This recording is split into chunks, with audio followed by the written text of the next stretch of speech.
Qalansuwatun TV. Bismillahirrahmanirrahim. Alhamdulillah hamdan katsiran thayyiban mubarakan fihi.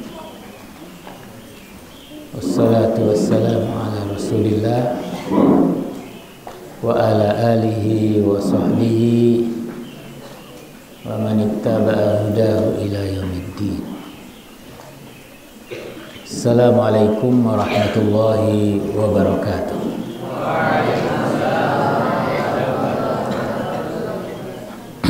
Alhamdulillah, pada pagi hari ini mari kita saling mengingatkan kepada kebaikan, kepada kebenaran, saling mengingatkan agar senantiasa bersabar di dalam mengerjakan kebenaran. Wa tawasaw bil haqqi wa tawasaw bis sabr. Dalam kesempatan ini mari kita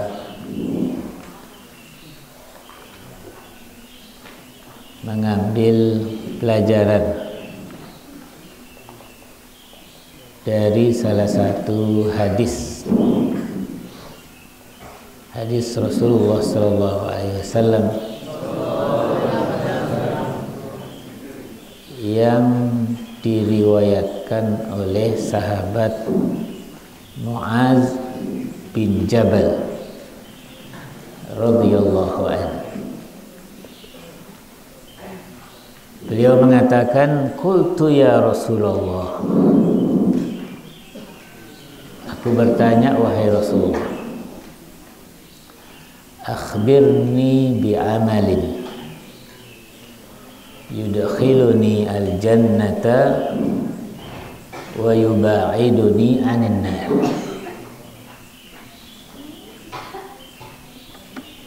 Jelaskan kepadaku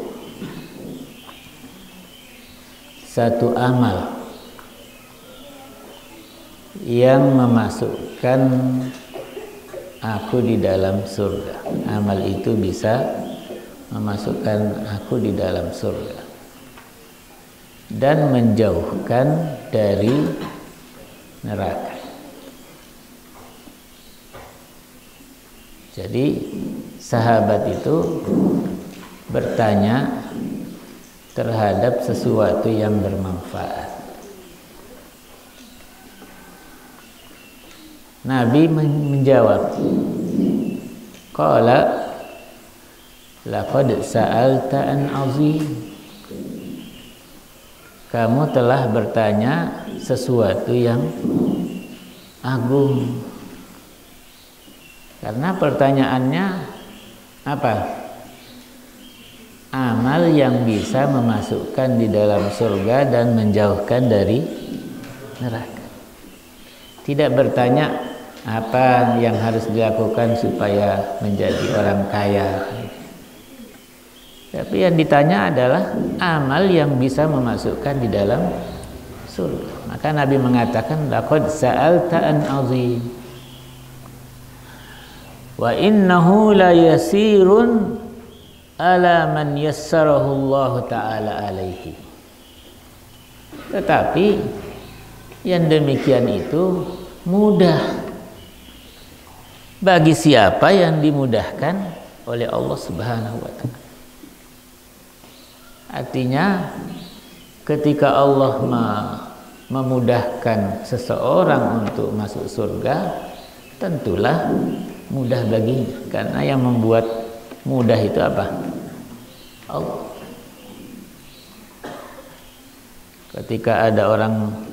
Ketika Nabi mengajarkan Allahumma la sahla illa ma ja'altahu sahla wa anta taj'alul huzna in syi'ta sahla.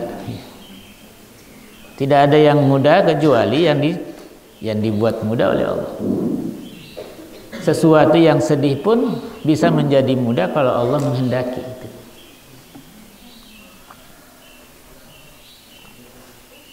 Apa kelanjutan dari hadis ini? Wa innahu la yasirun ala man yassarahu Allah taala alaihi. Lalu kemudian ta'budullah. Ini beribadah hanya kepada Allah. La tusyrik bihi syai'a. Janganlah kamu mensekutukannya sedikit pun. Maksudnya tauhidnya. Tauhidnya harus baik. Akidahnya harus lurus. Ibadahnya harus murni. Tidak dicampur aduk dengan hal-hal yang lain. Memurnikan ibadah hanya kepada Allah. Wa tuqimus shalah, mendirikan salat. Wa tu'tiz zakah, apa? Menunaikan zakat. Wa tasumu Ramadan, berpuasa pada bulan. Wa tahujjul bait, haji di Baitullah. Ini rukun apa? Rukun Islam. Ala adulluka ala abwabil khairi. Tidakkah kamu ingin aku tunjukkan kepadamu pintu-pintu kebaikan? Apa jawabnya sahabat? Jawabnya sahabat, qultu bala ya Rasul. Mau. Kemudian Nabi mengatakan apa? As-saumu junnatun. Puasa itu adalah perisai. Orang dahulu kalau berperang itu tidak pakai apa namanya senjata ini yang ada pelurunya. Pakai pedang. Nah, pedangnya di tangan kanan, perisainya di tangan kiri. Perisai itu artinya yang melindungi dirinya kalau ada senjata dari lawan. Itu namanya perisai. Maksudnya orang berpuasa itu adalah perisai baginya dari api neraka. Nanti di akhirat orang tidak punya pakaian. Tidak punya pakaian. Lalu kemudian api menyala-nyala. Kira-kira yang bisa melindungi badannya apa? Puasanya. Kalau puasa wajib ya wajib. Makanya disebutkan tadi apa? Wa tasumu Ramadan, wajib. Yang dimaksud di sini adalah puasa sunnah. Makanya kita di sini puasa Senin dan Kamis. Alhamdulillah sudah ada yang puasa di tanggal 13, 14, 15. Itu manfaatnya banyak. Seorang dokter ya, mu'allaf dari Jepang itu meneliti manfaat daripada puasa Senin dan puasa Kamis. Itu bahwa badan kita ini perlu istirahat paling tidak 2 kali di dalam sepekan. Dan sudah ada petunjuknya, yaitu apa? Puasa Senin dan puasa Kamis. Katanya puasa pada hari Senin, puasa pada hari Kamis. Koperasinya buka, kuenya habis. Di mana itu? Siapa yang makan kue? Katanya puasa. Yang jelas bukan kelas 1 ya. Bukan kelas 2 ya. Bukan kelas 4 termasuk enggak? Termasuk puasa atau tidak puasa kelas 4? Puasa itu untuk siapa? Untuk orang yang berpuasa. Nanti di akhirat, di dalam surga ada pintu. Ada 8 pintunya surga. Salah satu pintunya itu namanya Ar-Rayyan.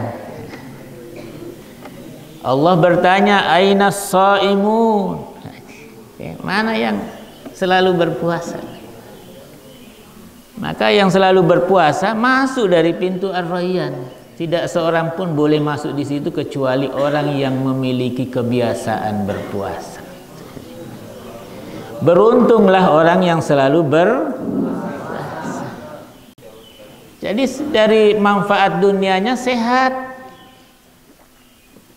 Kita ini di dalam memupuk imunitas ya. Ketahanan tubuh ada yang sifatnya bebas ya, seperti kita selalu terkena sinar matahari, khususnya pada antara jam 8 sampai jam 10.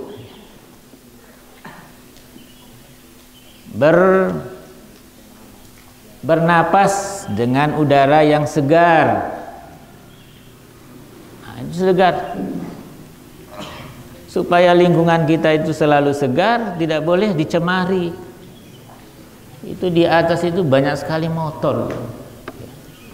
Sampai ke kamar-kamar pakai motor. Pencemaran udara ini. Kalau berjalan apa?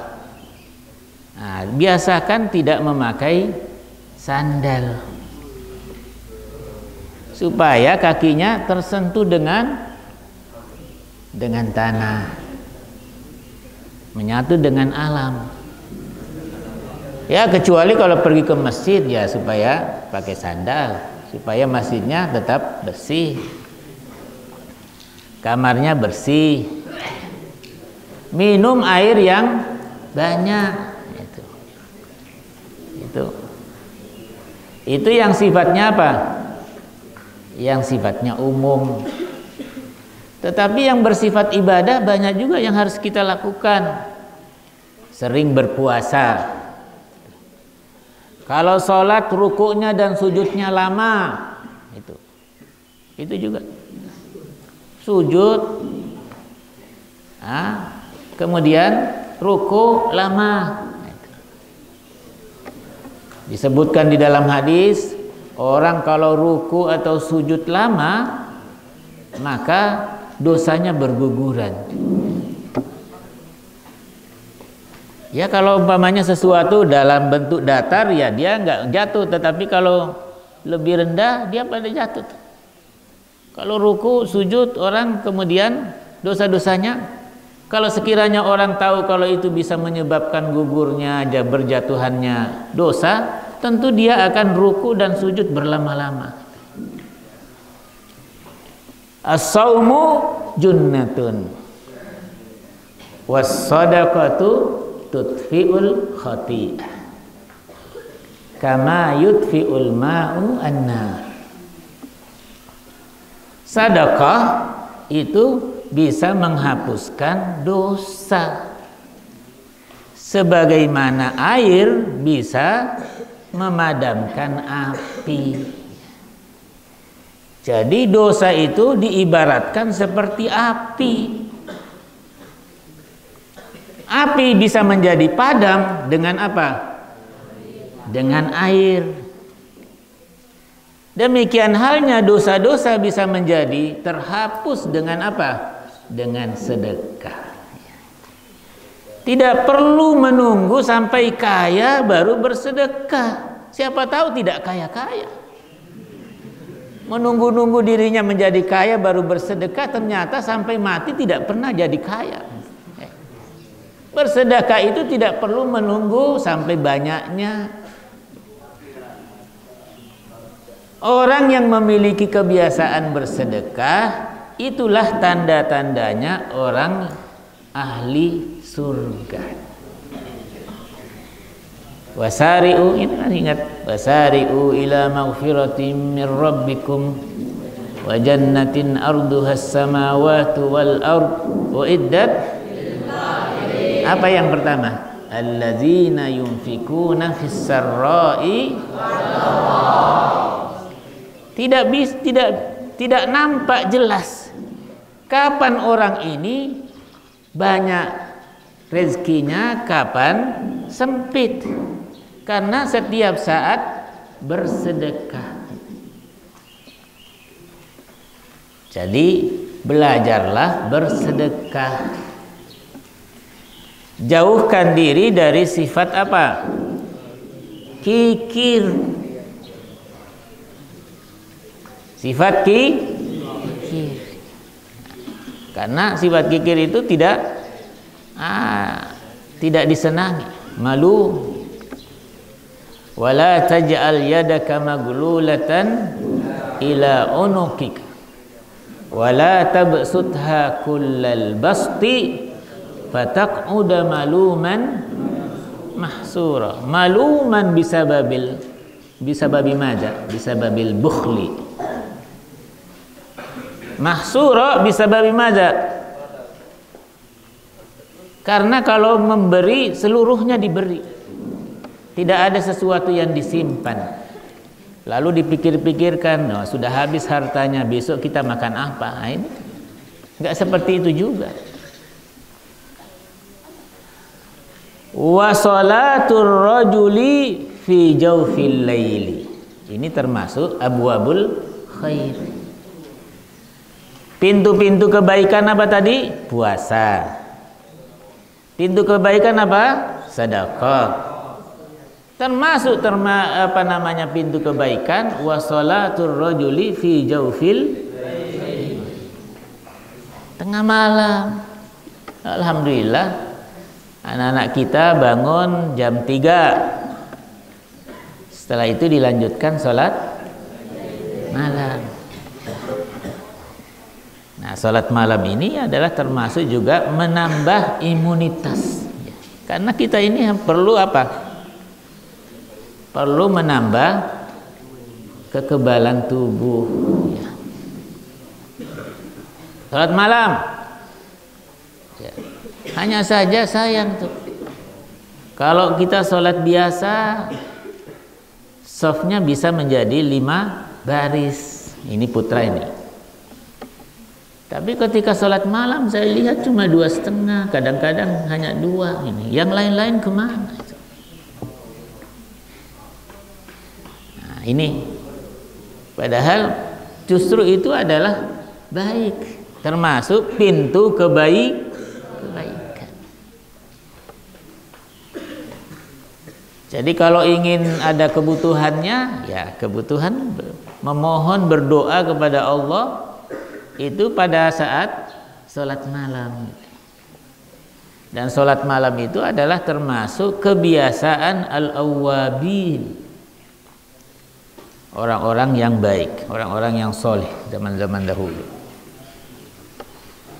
Tsumma tala. Lalu kemudian Nabi membaca tatajafa junubuhum anil madaji' hatta balagha ya'malun. Ya, apa itu? Itu yang ada dalam surah Sajadah. Tatajafa junubuhum anil madaji' yad'una rabbahum khaufan wa tama'a wa mimma razaqnahum Wala ta'lamu nafsum ma ukhfiya lahum min qurrati a'yunin jazaa'an bima kanu ya'malun. Jadi lambungnya itu jauh dari tempat tidur. Maksudnya tidak tidur. Bangun di malam hari. Apa yang dilakukan? Ya berdoa. Yad'una rabbahum, berdoa kepada Tuhannya, khaufan wa tama'a, khaufan min azabihi, tama'an min rahmatihi. Itu di sana disebutkan, ulaika alladzina yad'una yabtaguna ila rabbihimul wasilata ayyuhum aqrabu wa yarjuna rahmatahu wa yakhafuna azab. Memohon, mengharap apanya? Rahmatnya. Dan takut kepada siksaannya. Ini. Jadi salat malam ini adalah kesempatan bagi kita untuk apa? Dekat kepada Allah. Dalam hadis, Allah turun di langit dunia pada sepertiga terakhir. Lalu kemudian Allah berfirman, barang siapa yang memohon ampun kepadaku, aku ampuni dosanya. Yang meminta kepadaku, aku beri. Yang memohon sesuatu, aku berikan. Ya. Jadi ada janji. Kalau kita butuh sesuatu, mintalah kepada Allah di sepertiga malam terakhir.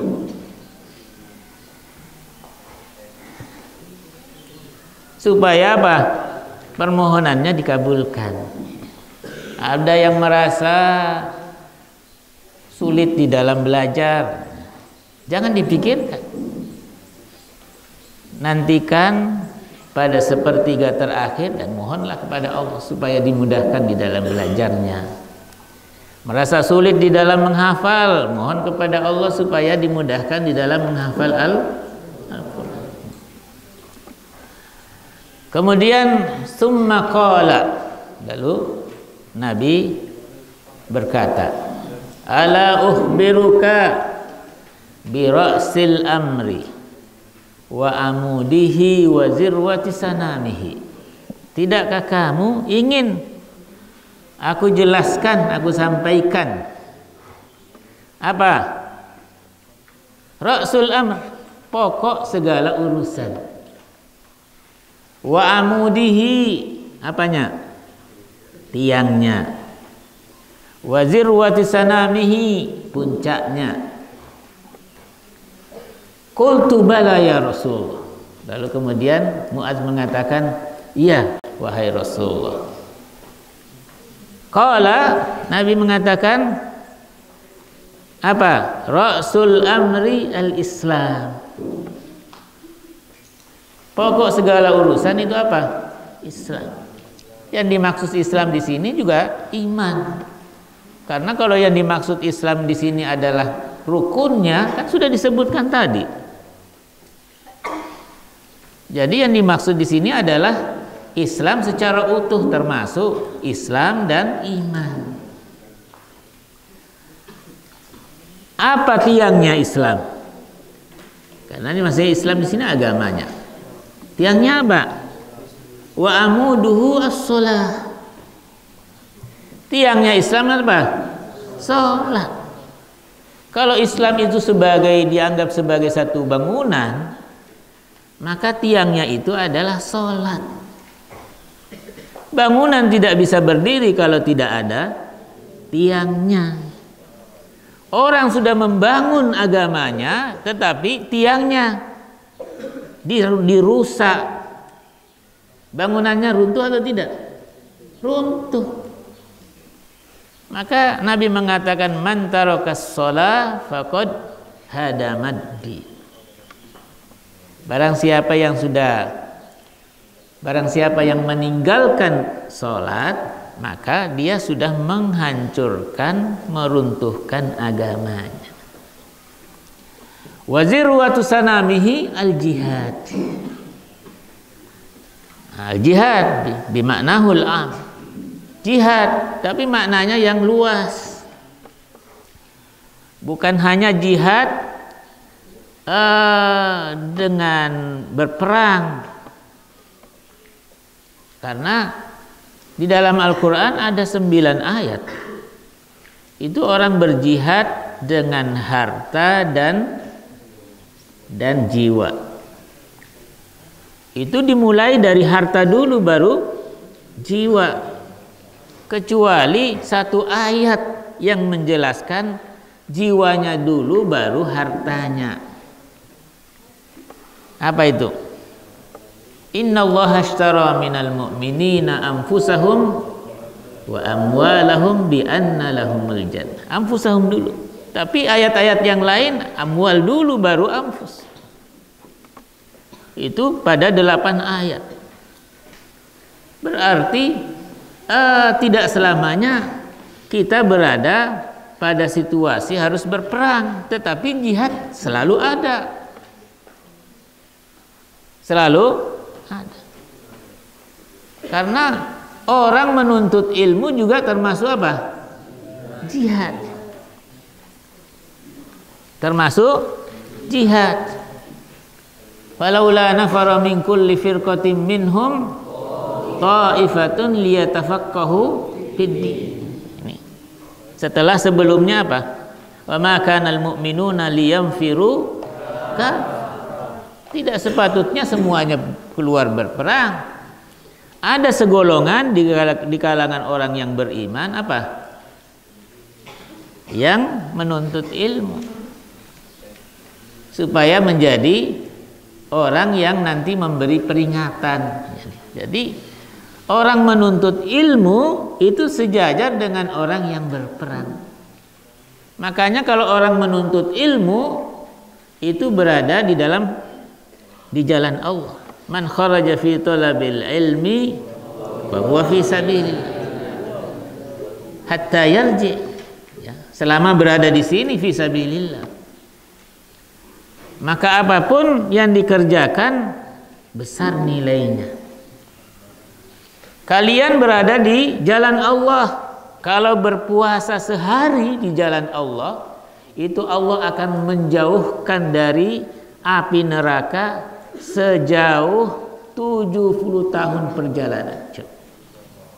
Puasa Senin sudah dijauhkan 70 tahun. Puasa Kamis sudah dijauhkan 70 tahun dari api neraka. Tapi itu pun sekalipun ada keutamaannya, dijelaskan manfaat-manfaatnya, masih ada yang tidak puasa. Dikira puasa itu dipaksa. Padahal itu adalah kepentingannya. Kepentingan bersama. Nah, ini. Jadi zirwatu sanami mada al-jihad. Jadi jihad ini tidak selamanya dimaksudkan adalah berperang. Tetapi orang jihad dengan hartanya. Kalau orang menuntut ilmu, berjihad dengan hartanya atau tidak? Berjihad dengan hartanya. Ya, apa yang dibayarkan itu adalah termasuk apa? Jihad dengan harta. Kalau orang kemudian menuntut ilmu tidak berkorban dengan hartanya, ya bagaimana membahasakannya? Ya, ini jihad dengan harta. Lalu kemudian Rasulullah sallallahu alaihi wasallam menjelaskan, ala ukhbiruka bimilaki dzalika kullihi. Tidakkah kamu ingin aku jelaskan kunci dari semuanya? Kan sudah dijelaskan semuanya. Islam, salat, jihad. Apa kuncinya? Apa kata Muaz? Qultu bala ya Rasulullah. Ya, wahai Rasulullah. Maka Nabi menjelaskan, Lalu Muaz menjelaskan Nabi itu menarik lidahnya dengan tangannya. Fa akhadha bilisanihi wa qala kuffa alaika hadza. Nih jaga ini lidahnya. Jaga lidahnya. Jangan sampai lepas lidahnya. Ya. Karena lidah ini apa? Lidah ini adalah tempat mengucapkan kata-kata. Orang kalau berdoa seperti yang diajarkan oleh Nabi, Allahumma inni as'alukal jannata wa ma qarraba ilaiha min qaulin wa amal. Jadi ada yang mendekatkan kita kepada surga dengan ucapan. Ada yang mendekatkan kita kepada neraka dengan ucapan juga. Wa a'udzubika minan nar wa ma qarraba ilaiha min qaulin wa amal. Bukan hanya amal tetapi ucapan. Sampai-sampai Nabi mengatakan man yadmanu li ma baina lihyaihi. Barang siapa yang memberikan jaminan kepadaku dapat menjaga anggota badan yang berada di antara dua tulang rahangnya. Apa itu? Lidahnya. Wa ma baina rijlaihi, dan anggota badan yang berada di antara kedua pangkal kakinya, kemaluannya. Admanu lahul jannah, saya jamin baginya surga. Ini lidah. Lidah ini harus dijaga. Makanya sahabat Mu'adz bertanya kepada Rasul, ya Nabi Allah, a inna la mu'akhaduna bima natakallamu bihi. Apakah kita ini akan disiksa apa yang kita ucapkan? Maka Nabi menjawab apa? Sakilat ka ummuka ya Mu'adz. Mudah-mudahan kamu selamat wahai Mu'adz. Ya, ini ucapan biasa di dalam percakapan bahasa Arab. Wa hal yakubbun nasa fin nari ala wujuhihim au qala ala manakhirihim illa hasaidu alsinatihim. Bukankah orang itu binasa di dalam neraka, binasa wajahnya, binasa batang hidungnya hanya karena apa yang dia ucapkan? Artinya omongan ini adalah bisa sangat berbahaya. Sangat berbahaya. Menjaga lidah. Orang bisa Islamnya bagus, sholatnya bagus, ini intinya. Kalau lidahnya tidak bisa dijaga, tetap celaka. Tetap dia akan celaka. Makanya disebutkan kuncinya. Nabi mengatakan ada nanti dari umatnya yang apa? Yang bangkrut. Di dunia sholat, di dunia puasa, di dunia bersedekah. Nanti di akhirat dia membawa pahala sholatnya, pahala puasanya, dan pahala-pahala kebaikannya. Tetapi di dunia apa? Laqad syatama haza. Ini di dunia pernah dia mencela, mengolok-olok, menghina orang lain dengan lidahnya. Bahaya. Kalau kamu mendengarkan ada orang yang membicarakan aib saudaranya, hanya dua pilihan. Pilihannya apa? Bisa menasihati atau tinggalkan. Kalau dinasihati tidak bisa, kamu harus tinggalkan. Kalau mendengarkan, kamu juga ikut berdosa. Dan ketahuilah karakter orang.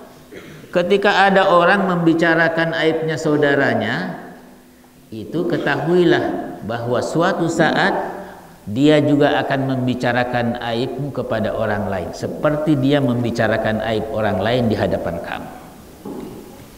Itu belum giliranmu, nanti suatu saat giliranmu akan seperti itu. Maka harus dijauhi orang seperti ini. Kalau ada orang mengaku dirinya apa? Guru, tapi masih ada pembicaraan yang tidak bagus, mengadu domba, berbuat ghibah, pastikan bahwa orang itu adalah bukan orang yang memiliki pendidikan dan adab. Karena yang namanya guru itu pasti yang diajarkan apa? Baik. Tidak ada guru itu mengajarkan yang buruk. Tujuannya guru itu adalah mengajarkan yang baik, mengajarkan akhlak yang baik. Kalau kemudian dia menyampaikan yang buruk, berarti dia bukan seorang pendidik. Dia seorang apa?